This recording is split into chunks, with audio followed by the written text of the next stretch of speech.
Em nome do Pai, e do Filho, e do Espírito Santo. Amém. Ó Maria concebida sem pecado, rogai por nós que recorremos a vós. Meu irmão, minha irmã, você que está assistindo esse vídeo, o motivo que me levou a gravá-lo foi algumas notícias que estão surgindo na internet de que a Igreja de Jesus, a Igreja Católica, está passando por uma crise, está passando por momentos de dificuldade. E algumas pessoas estão comentando este assunto, alguns ficam dizendo que isto é suspense, é ilusão, outros já dizem que não, que de fato está acontecendo algo na igreja. Então, eu vou falar aqui um pouco para vocês sobre o que seria esta crise, de acordo com o que diz as Sagradas Escrituras e a própria doutrina da igreja.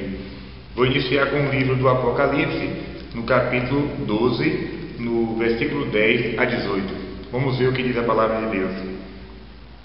Eu ouvi no céu uma voz forte que dizia: agora chegou a salvação, o poder e a realeza de nosso Deus, assim como a autoridade de seu Cristo, porque foi precipitado o acusador de nossos irmãos, que os acusava dia e noite, diante do nosso Deus.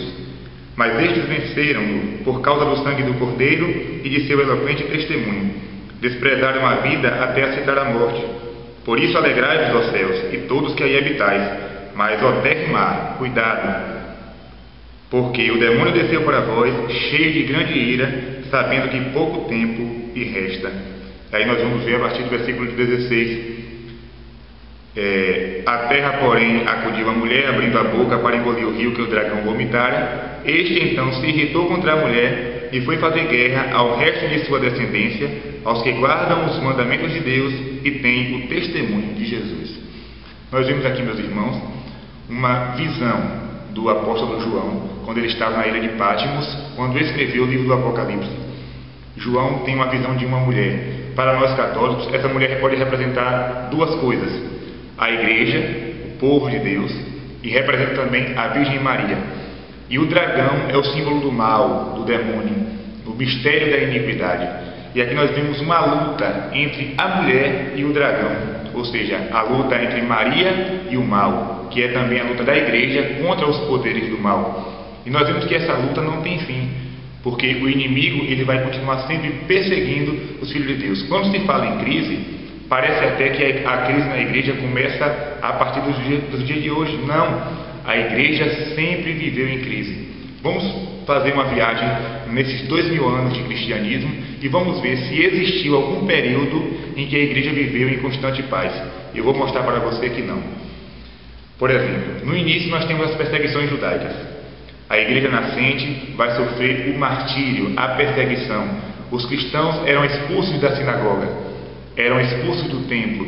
Nós podemos lembrar aqui do Atos dos Apóstolos, nós vamos ver o martírio de Estevão, um dos primeiros diáconos da igreja. Nós vamos ver o martírio dos discípulos, dos apóstolos de Jesus, todos eles que foram perseguidos pelos judeus porque falavam de Jesus. Quando passa a perseguição judaica, vem a perseguição do Império Romano. Os imperadores, Nero, Diocleciano, todos estes que perseguiram os cristãos. Podemos lembrar aqui do Coliseu, onde tantos cristãos foram jogados aos leões, foram estraçalhados pelos dentes dos leões.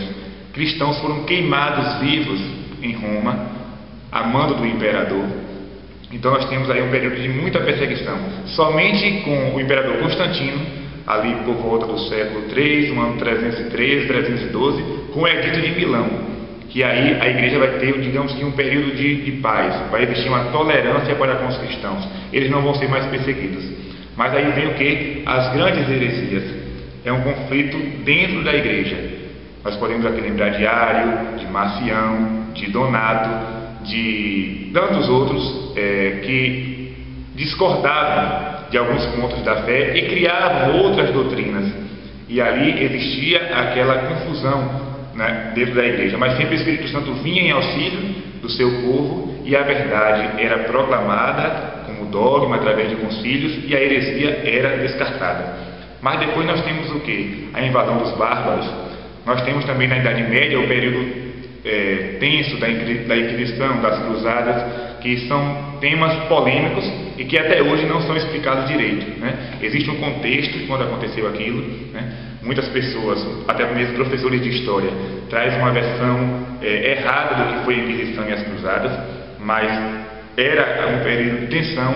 Nós temos a briga, né, entre os muçulmanos e os cristãos, ou seja, período de conflito. Depois disso, nós temos o cisma do Ocidente. Nós tivemos na igreja, para quem não sabe, 3 papas ao mesmo tempo. Claro que só existia um verdadeiro, mas nós tínhamos um papa morando em Roma, nós tínhamos um papa morando em Avignon e outro morando na cidade de Pisa, na Itália. Ou seja, olha a confusão que existia na igreja. Qual era o papa verdadeiro? É aquele que morava em Roma? É aquele que morava em Avignon?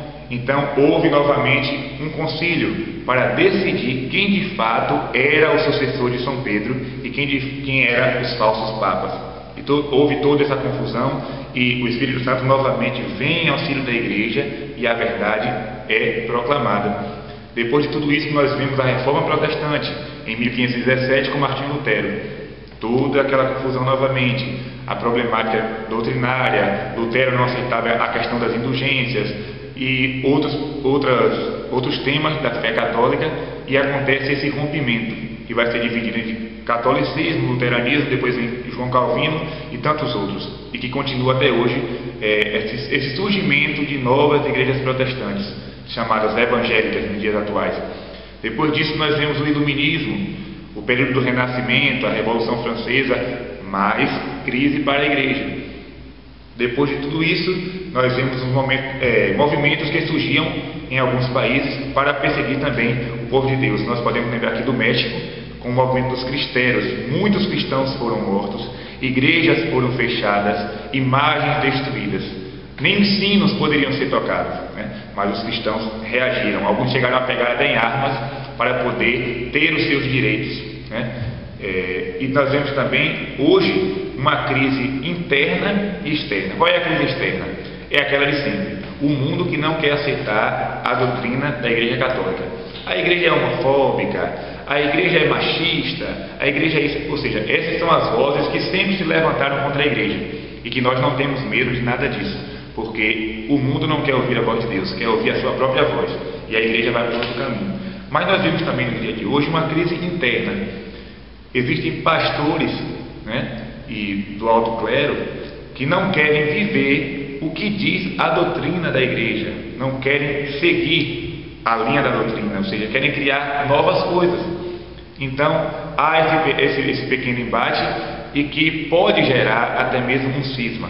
Eu não quero ser aqui pessimista, nem estou aqui fazendo nenhuma profecia, porque eu não sou nenhum profeta, mas apenas para deixar bem claro, a igreja sempre viveu em crise. Nunca existiu um período nestes 2000 anos que a igreja viveu totalmente em paz. Paz para os cristãos somente na eternidade.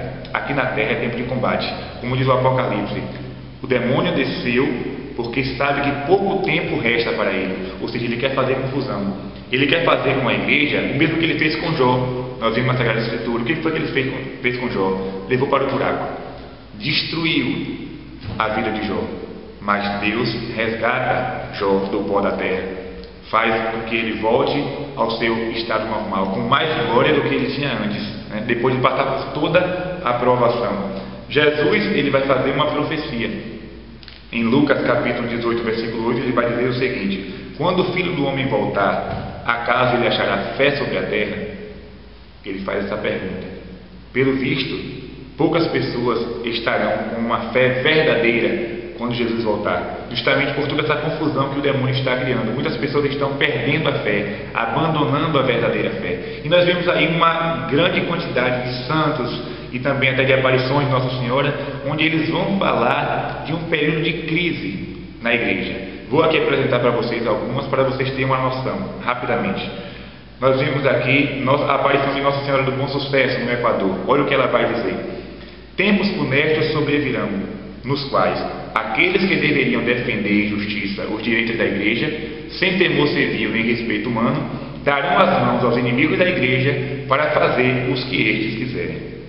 Nós vimos também a aparição de Nossa Senhora em La Salette, na França, e ela vai dizer assim: Lúcifer e um grande número de demônios serão soltos do inferno.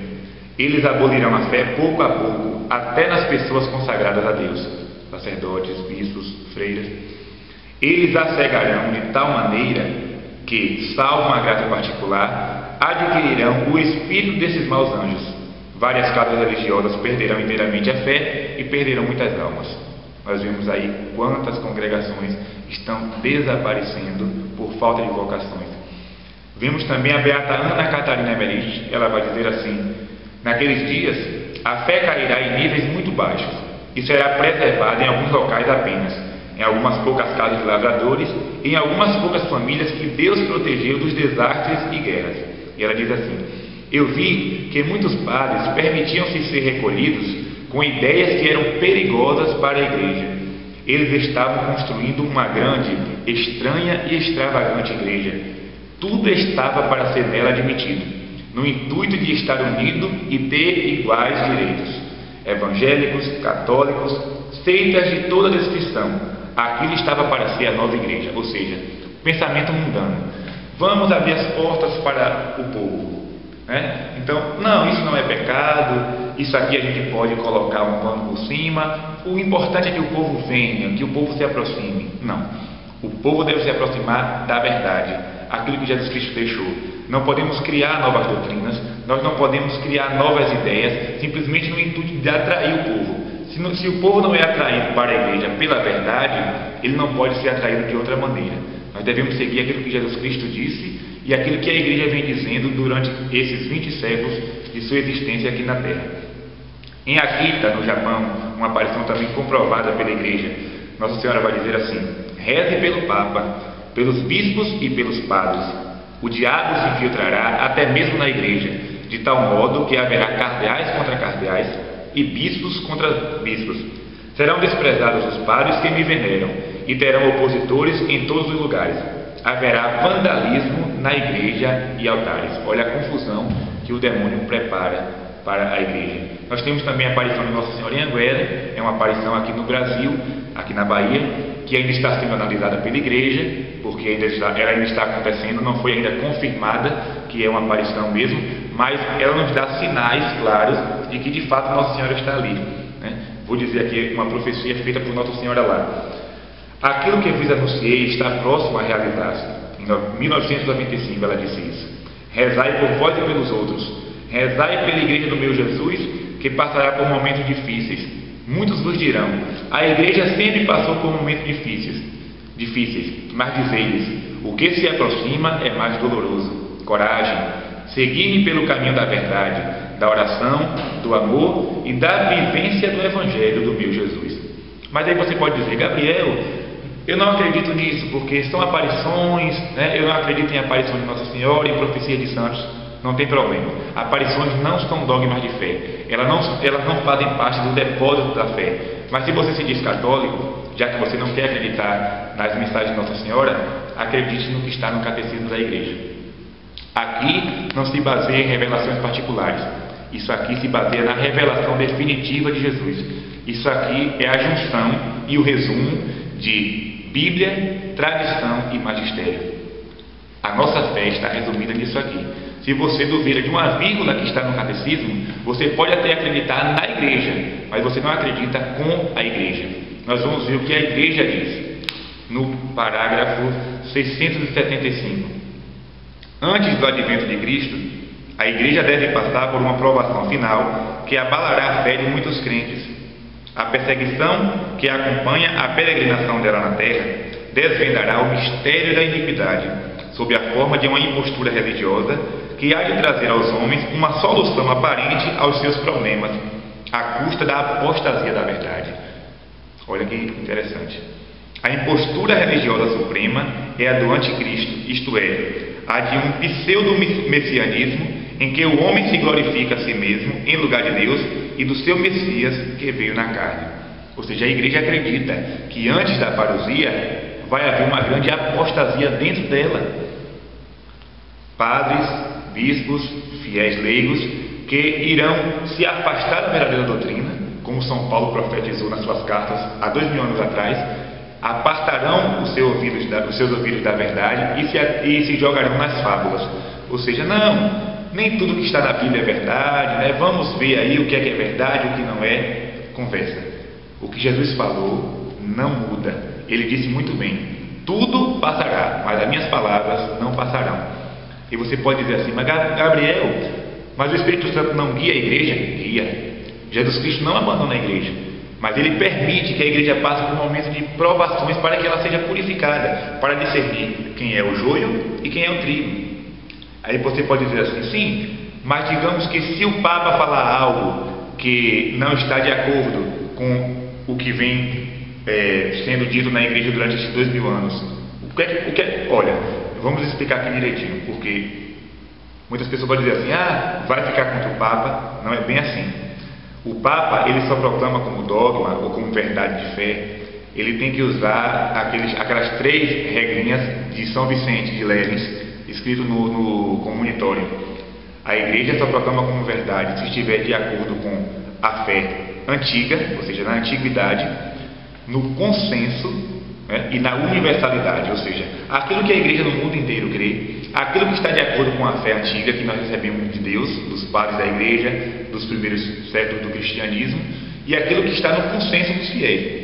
Se ele se afasta disso, não está de acordo. O Papa não pode acordar hoje e dizer: ah, eu vou proclamar um dogma. Não. Ele primeiro consulta os bispos, primeiro tem uma reunião com os cardeais para que possam pedir a luz do Espírito Santo, para ver se aquilo que eles estão pensando está de acordo com a doutrina de Jesus. Se não estiver, eles não podem afirmar nada, né? Para vocês não ficarem aí pensando: ah, não, vai acontecer tal coisa. Se eles falarem, se um Papa, se um bispo, se um padre fala algo contrário à doutrina da igreja, a igreja sempre vai se levantar contra. Os pastores fiéis sempre se levantam contra, né? Os grandes hereges do passado, Ário, Marcião, Donato, Pelágio, eram bispos, não eram pessoas de fora da igreja, eram pessoas de dentro da igreja, mas eles tinham ideias contrárias. Mas a igreja, com o auxílio do Espírito Santo, ela sempre vai mostrar a verdade. Permaneça sempre com a igreja, aconteça o que acontecer, aconteça problemas, perseguições, cisma, divisões, permaneça com a igreja de Deus, porque Jesus Cristo fez uma promessa no finalzinho do capítulo do Evangelho de Mateus. Ele diz assim: estarei convosco todos os dias até o fim dos tempos, até o fim do mundo. Jesus Cristo nunca vai abandonar o seu povo. Provações nós vamos passar assim. E você vai ficar se dizendo: mas Gabriel, é justamente esse tempo que nós estamos vivendo agora? O tempo que está dizendo do catecismo e as mensagens de Nossa Senhora? Não sei. Pode ser, pode não ser. O que fica é o aviso. Jesus bem diz: se nós soubéssemos a hora que o ladrão visitaria a nossa casa, colocaríamos grades na porta. Mas nós não sabemos. Então devemos ser como as virgens prudentes, trazendo sempre lâmpadas acesas na nossa mão, para que nós estamos sempre vigilantes, constantes na oração, para poder superar toda a provação que aparecer.